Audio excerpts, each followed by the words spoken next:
Sebelum ada Alkitab, salah satu hal yang mereka ingin tahu apakah kehendak Tuhan adalah dengan undian. Kalau sekarang tidak bisa. Kenapa? Karena Alkitab sudah lengkap. Alkitab sudah ada di sini. Kehendak Tuhan ada di sini. Ada kriterianya. Kalau menjadi hamba Tuhan harus bla bla bla bla bla bla dan sebagainya. Nah, doamu didengar. Berapa lama mereka berdoa? Ibu-ibu dan kaum pria sudah pernah mendiskusikan itu. Pasti sangat lama mereka berdoa, meminta kepada Tuhan supaya mereka diberkati. Orang yang saleh, apa tadi?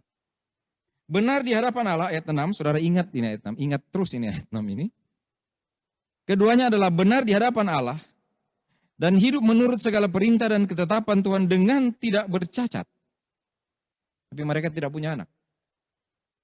Mereka sudah berdoa dengan luar biasa. Kita saudara begini, kalau ada orang berdoa, lalu tidak dijawab, kita bilang ke dia, kamu kurang beriman ya. Bapak dan ibu kurang berserah ya. Bapak dan ibu kurang taat pada Tuhan ya. Bapak dan ibu kurang apa ya? Kurang hidup kudus sehingga Tuhan tak dengar. Bapak dan ibu kayaknya kurang memberi persembahan. Berinya cuma dikit, mesti banyak. Supaya didengar. Bapak dan ibu kurang menyanyi kencang kali. Harus nyanyi kencang-kencang. Bapak dan ibu kurang ini kali. Harus lakukan ini. Sakaria dan Elisabet. Benar di hadapan Allah. Hidup menurut segala perintah dan ketetapan Tuhan dengan tidak bercacat. Apakah pendek waktu doa mereka? Apakah Tuhan tidak dengar doa mereka? Tuhan mendengar doa mereka. Tapi punya waktu Tuhan untuk menunjukkan kepada mereka, ini jawaban doamu. Yaitu, ketika Sakaria masuk melayani Tuhan, dan Tuhan bilang melalui Gabriel, malaikat Tuhan, dia bilang, doamu sudah didengar. Apa yang terjadi dengan Sakaria yang tak bercacat itu dalam taat pada Tuhan? Tidak percaya. Wajar saudara. Sekali lagi, ada doa, tapi doa akhirnya sudah kecewa, mungkin sudah lama berdoa, bilang, nggak usah lah berdoa. Saya selalu menerima telepon, WA, bilang, Pak Sony, saya sudah berdoa, saya berdoa dengan tulus, Pak Sony. Kenapa Tuhan tidak dengar doa saya? Sekarang hari ini kalau ada yang bertanya begitu saudara ke saya, atau bertanya kepada saudara, saudara bilang aja, belajarlah dari Sakaria dan Elisabet. Jadi pendek jawabannya. Kayaknya ada malah yang bilang pada saya, kayaknya nggak perlu berdoa Pak Sony, karena Tuhan yang mengatur segala sesuatu. Nggak apa-apa. Nggak mau berdoa juga nggak apa-apa. Saudara tahu Tuhan nggak pernah rugi kalau saudara tidak berdoa. Toh? Tuhan juga nggak pernah tidak sibuk sih sebenarnya ya. Saya kadang-kala berpikir, saya ada di sini lalu saya minta. Ada orang yang di situ minta, yang di sana minta kepada Tuhan. Bagaimana ya kira-kira? Saya pernah katakan kepada saudara Ferdinand, sekarang Bapak Ferdinand Waro.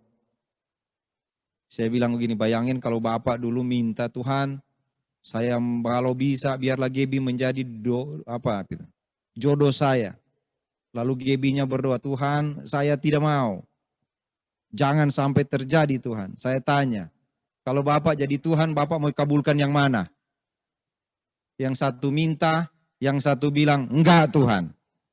Yang satu juga minta, tapi minta kalau bisa jangan terjadi. Itu saudara mau bagaimana? Saya pikir pasti Tuhan bingung ya.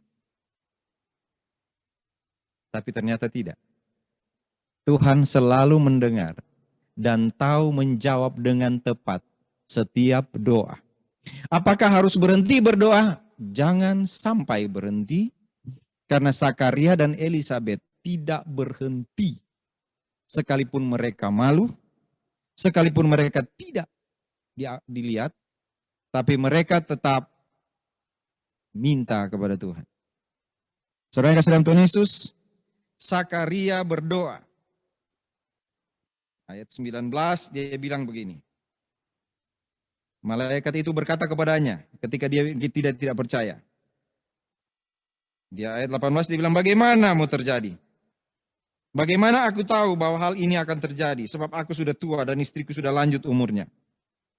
Malaikat itu jawab padanya, akulah Gabriel yang melayani Allah. Dan aku telah diutus untuk berbicara dengan engkau untuk menyampaikan kabar baik ini kepadamu.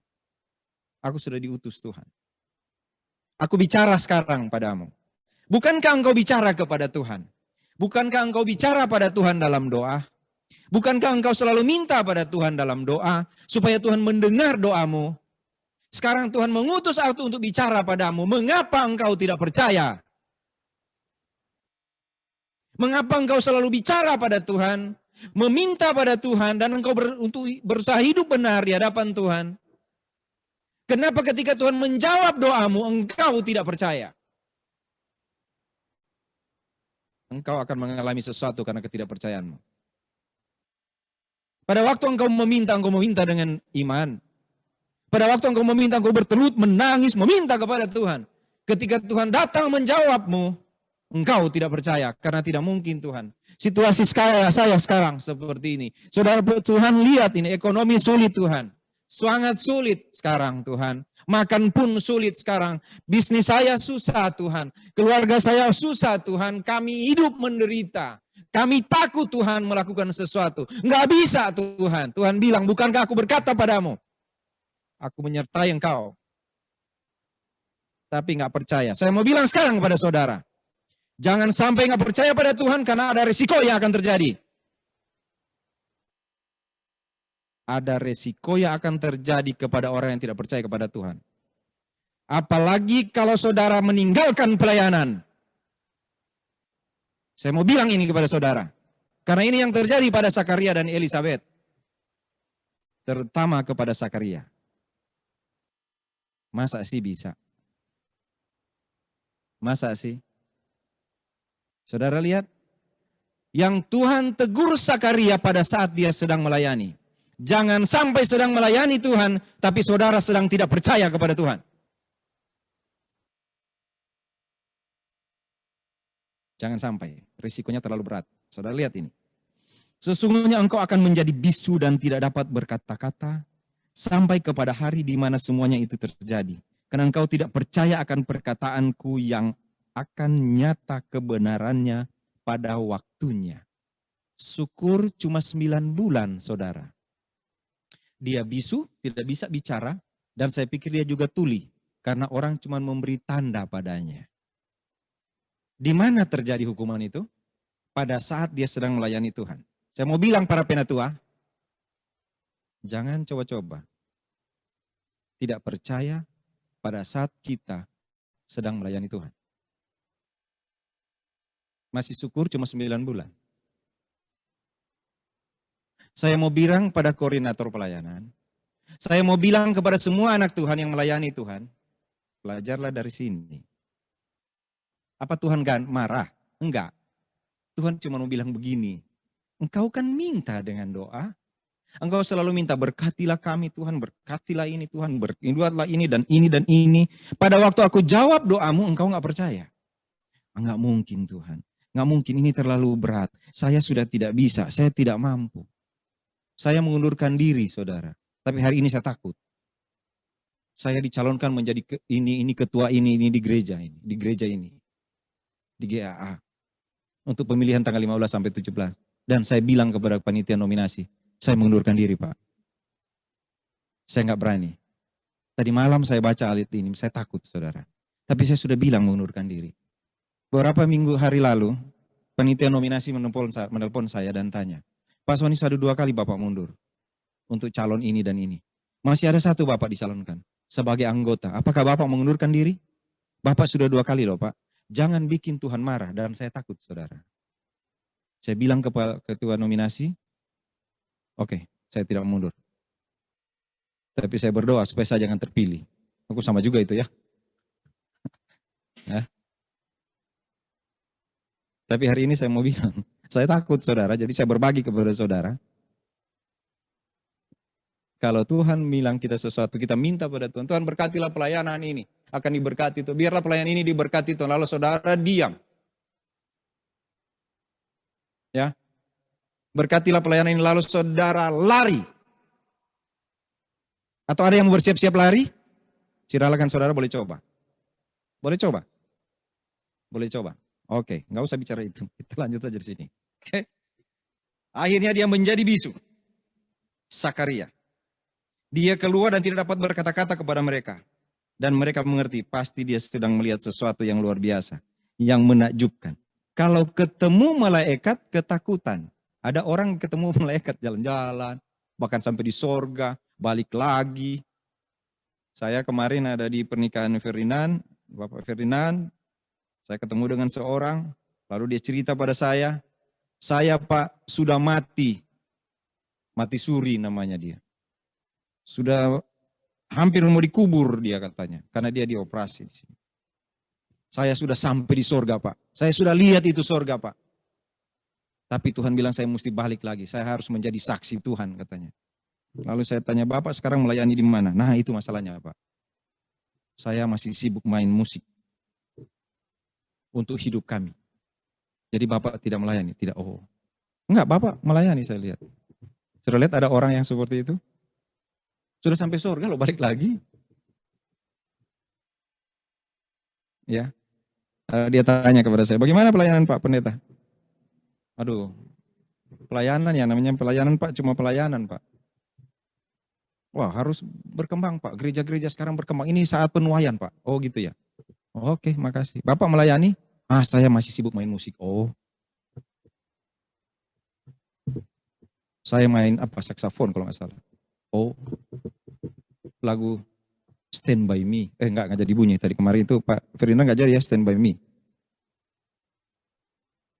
Saya kasih dalam Tuhan Yesus. Lalu anak itu lahir. Yohanes. Nanti kita bahas minggu besok. Akulah utusan Tuhan.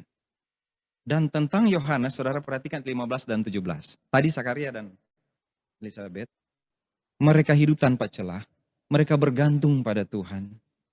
Tidak berhenti berharap pada Tuhan. Tapi ada saat Tuhan mesti tunjukkan apa yang kau bercelah. Engkau benar di hadapan Tuhan. Alkitab mencatat ini kok. Alkitab mencatat bahwa Elizabeth dan Sakaria benar tanpa cacat. Tapi Tuhan selalu akan tunjukkan. Orang yang benar tanpa cacat di hadapan Tuhan itu bukan orang yang sempurna sama sekali. Karena toh dia tidak percaya pada jaminan Tuhan. Jadi kalau menjadi orang percaya, jangan merasa saudara tanpa cacat sehingga bisa melihat orang lain. Kenapa dia begitu ya? Karena harusnya kan dia begini, begitu, dan begini, begitu. Kira-kira kalau orang balik tanya, tamat kita. Seorang hamba Tuhan berkata pada saya, Pak Sony, mendingan kamu dibilang ya orang berdosa daripada kamu mengaku kamu tidak berdosa. Mendingan orang bilang kamu berdosa, kamu bisa bilang kepada orang, tapi saya bergantung pada Tuhan. Kalau orang bilang engkau tidak berdosa, engkau mau bilang bergantung pada Tuhan? Mungkin bisa. Tapi kalau kita bilang kita orang berdosa, kata dia ya, bukan kata saya, dia yang ngomong ke saya. Kalau engkau bilang engkau berdosa, dan engkau bilang diampuni oleh Tuhan, orang itu bisa bilang katanya, oh jangan, tidak apa-apa Sony. Ternyata engkau orang berdosa, tapi diampuni oleh Tuhan. Sehebat apapun orang, selalu ada kelemahannya. Ya. Jadi kita mau bilang begini, apakah saudara akan jadi begini? Oh, kalau begitu nggak usah seperti Elizabeth dan Sakaria. Oh tidak, saudara. Kalau ini dicatat, artinya memang mereka tak bercacat. Tuhan yang bilang loh. Tetapi Tuhan akan bilang juga, orang yang tak bercacat itu, kalau mau jadi panutan, bukan seperti panutan terhadap Yesus. Karena Yesus tak bercacat. Cuma Yesus saja. Oke? Lalu, Sakaria dan Elizabeth ketemu. Sakaria sudah nggak dapat bicara lagi. Beberapa lama kemudian Elizabeth istrinya mengandung. Selama 5 bulan ia tidak menampakkan diri kepadanya. Yang satu tidak bicara, yang satu diam.